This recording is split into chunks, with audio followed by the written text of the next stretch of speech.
It's been a bit of a cold and wet day here on the mountain where I live. This is the view outside of our back porch. I'm taking care of these two guys. The one laying in the dog bed, that's my daughter's greyhound. She and my wife are currently out of town. And there's my dog, Canina Bonita. So I just thought I'd introduce them to you, and that will explain why this video that you're about to watch has been recorded at my dining room table.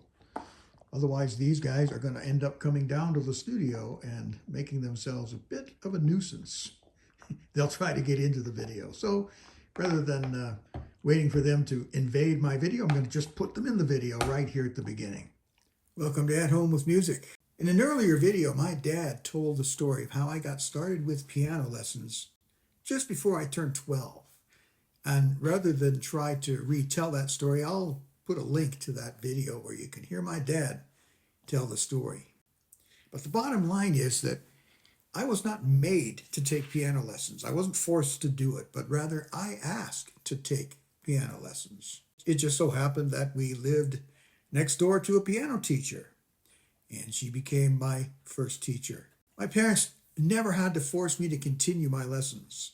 In fact, they had to continually ask me to stop playing the piano, especially when the family was trying to watch TV. Back in those days, you couldn't practice on a keyboard with the volume turned off. And so if I wanted to practice the piano, well, I had to practice the piano. I had to make a lot of noise. I gave my first solo recital about 6 months after I began taking lessons. And somewhere there exists a recording of this recital with me announcing my encore. And this was before my voice had changed.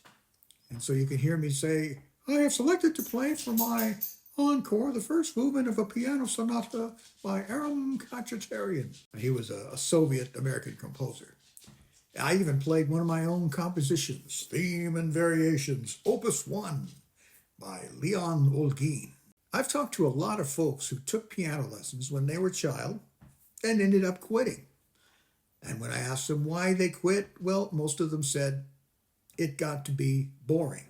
Boring was probably the number one explanation for quitting piano. Some of them said, well, I was frustrated trying to read the music, and I couldn't see any reason to keep going. Now, interestingly, a great many of these folks now regret having given up their piano lessons. They wish they'd kept it up. Now, obviously, I kept it up. I even tried to make a career out of it. But why? What kept me from quitting? Now, I believe that what causes many people to quit their piano lessons, to quit playing music, was that they were missing a vital element of music. So what is this vital element of music that, when it is absent, causes people to get bored with their piano lessons and they quit? Well, first of all, we have to ask ourselves, what is music all about? It's about playing for others and playing with others. And almost from the very beginning of my life as a piano player, I had the opportunity to play for others and to play with others. I was giving recitals and I was playing for other people. Naturally, I began to play the piano in church. And in fact, I'd only been taking lessons for about a year when I became a church pianist. Oddly enough, I actually didn't start out on piano. They made me church organist. Most people figured that if you could play the piano, you could also play the organ. After all, they're both keyboard instruments. There's two main differences to playing piano and playing organ. I never quite figured out how to work all those foot pedals. Plus, there's no sustain pedal like there is on the piano, so it's a different kind of playing.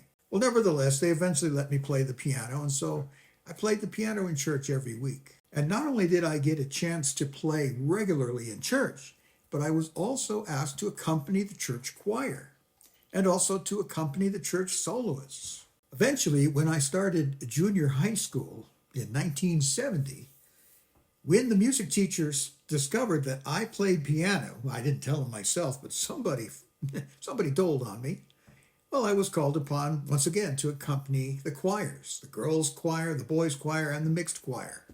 And so I was constantly learning new music and also learning how to read choral music when you have each line of music on a separate staff for the soprano, alto, tenor, and bass. So my attitude towards continuing my lessons, towards practicing the piano, that was definitely affected by the fact that I played weekly in church, and at one time I was accompanying 6 different choirs and playing regularly for soloists. This is where I developed my love of being an accompanist rather than a soloist.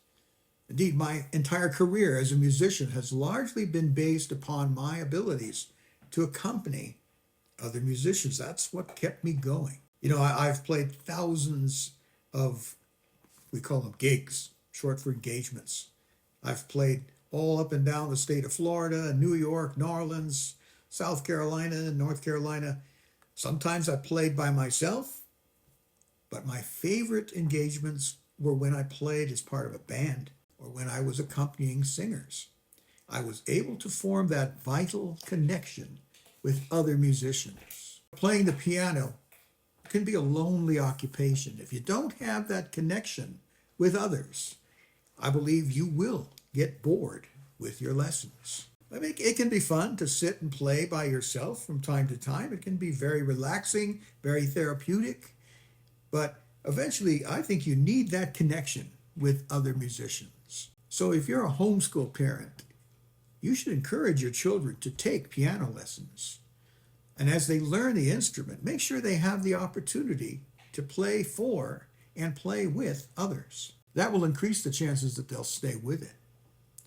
Now, there's other things that you can do for your child to keep them going, and I'll discuss those in a future video.